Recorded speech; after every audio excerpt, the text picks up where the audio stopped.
How's everybody today? Good. Well, just to recap the last game, players really played hard and competed well in this last game. The effort was really good, the toughness that we played with, the competitive spirit that we had in the game to overcome adversity, all things that I was very, very encouraged by and very pleased with and very proud of.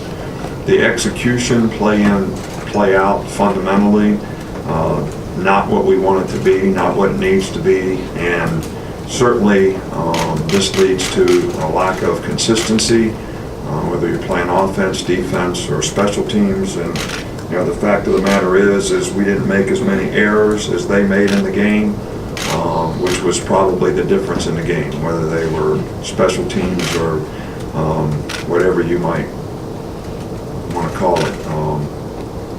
So I think the major goal for us is focus on the importance of improvement between the first and second game. Always something that I think every team has a great opportunity to maybe improve as much as any time all year long during that time.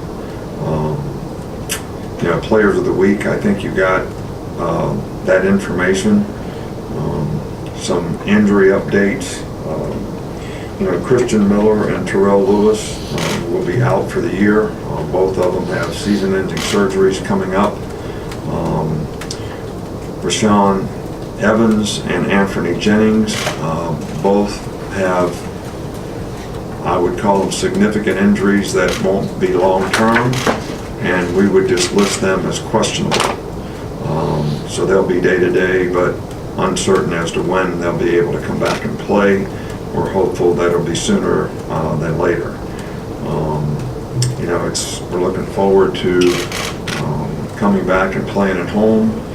It's a great opportunity for our players. I know how much they love playing in Bryant-Denny Stadium. Our fans are always very supportive. The passion, energy, and enthusiasm is, you know, something that's special in college football, and we always look forward to that.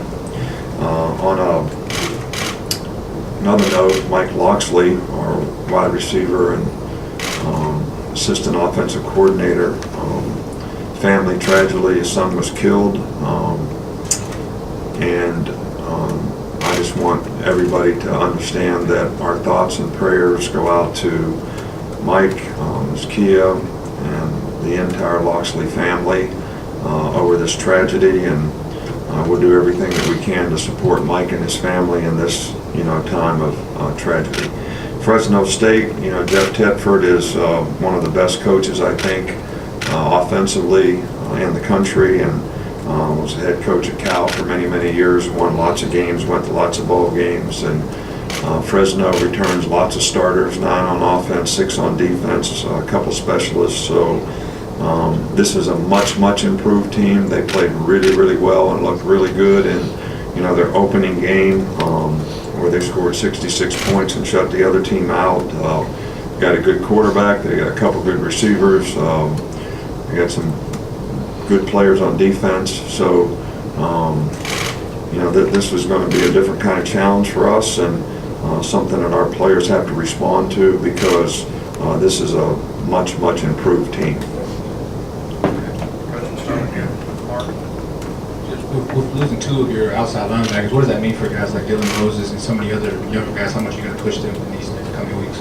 Well, it means what it means. I mean, when you lose 2 guys, the next 2 guys have to step up. It creates opportunities for other people in the program.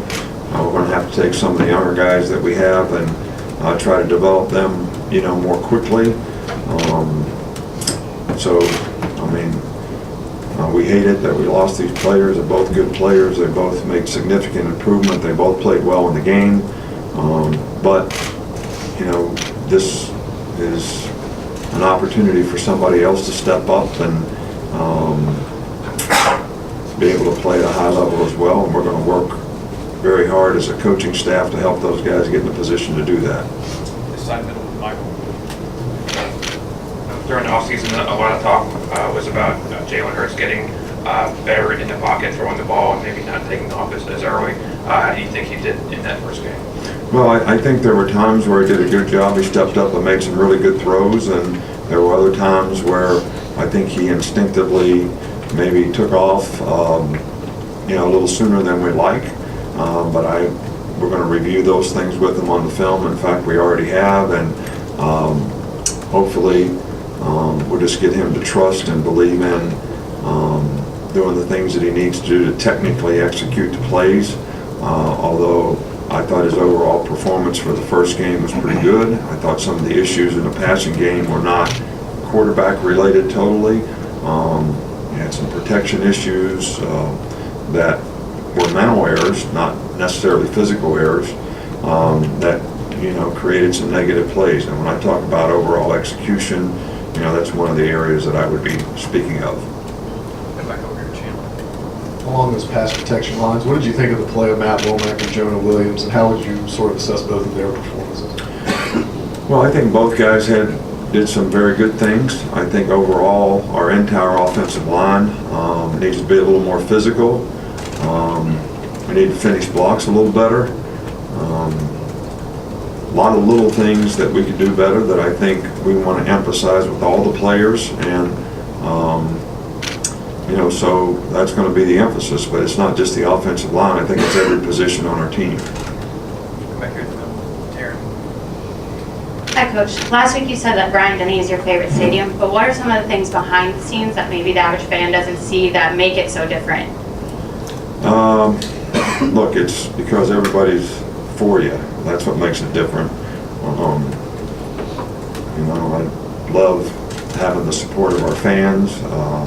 I love the tradition films that we show before the games. I love the passion, the energy, and enthusiasm. I know how much our players enjoy it, respect it, work so hard to try to play to a standard that people can be proud of. I don't really know what you mean behind the scenes. It's just great to be home. I got my chair at home. I got my little locker room at home. All those things are not different like when you go on the road. Come back here, right. Charlie.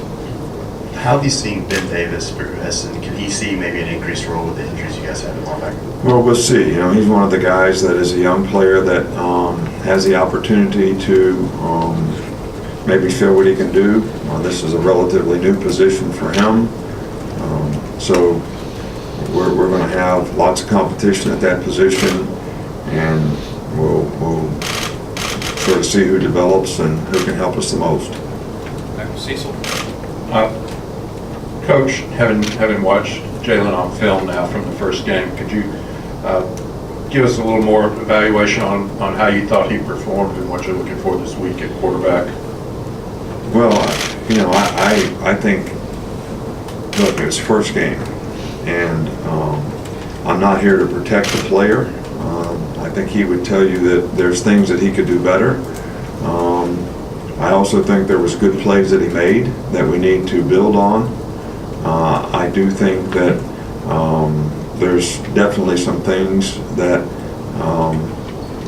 we could do better as coaches to help the players, and the players could do better to technically execute what they need to do so that we can make more explosive plays. We had several opportunities to make explosive plays, and whether they were breakdown in protection or aborting the play too quickly, we weren't able to make those plays. And when you do that, you leave a lot of money on the table. So I don't think that by field position and opportunities that we had in this game, we could ever walk away saying we're satisfied with the points that we scored. The guy that distributes the ball is the quarterback, so we're all responsible for that, but we just need to do a better job of executing overall as an offensive team. I've said this many times before, if the players around you are not doing a good job, quarterback's a tough position to play. So we all need to improve, and that's what our focus is going to be on this week. Right here with Dwayne. Coach, special teams with the field goal with Andy, how'd you think he did? I know he went 3 for 5, but overall, how'd you feel like he did? Well, I think, you know, we don't ever expect anybody to miss a field goal, but we know Andy's accuracy, you know, inside of 40 yards is very, very good. He made all those. A couple longer ones he didn't make. I think that he's capable of even being more consistent than maybe what he was in that particular game, but we don't want to miss any. But we're also going to be very supportive in terms of and confident that if he hits the ball well, he can make all those field goals. Over in the middle with Alex. That's about Eli Wallace. He's the guy that's, you know, earned his way to where he's at now. Obviously, a former walk-on. He got a scholarship last season. But how have you seen him kind of develop? And just what do you think about him stepping in the way he did in that game? Well, there's been competition at that position between those two guys, he and Trayvon, you know, for quite some time. And I think Levi at this point, because he's been in the system and he's been in the program for a long time, understands the system, understands and can make the adaptations. I think he was a little more comfortable in the game, being a big game, first game, all that. I think Trayvon was a little nervous, a little anxious, made a couple mistakes early. But I think it's important that both those guys can play well for us, and that's going to be our goal. But I thought Levi did a really good job in the game. Two more, Coach. We'll start here with the CW. What do you think of Damian Harris' performance on Saturday, and how important it is for you guys to have a well-rounded running back like that who can do it all? Well, Damian played really well in the game, not only as a running back, not only when he had the ball, he played really well without the ball, and he played really well in special teams.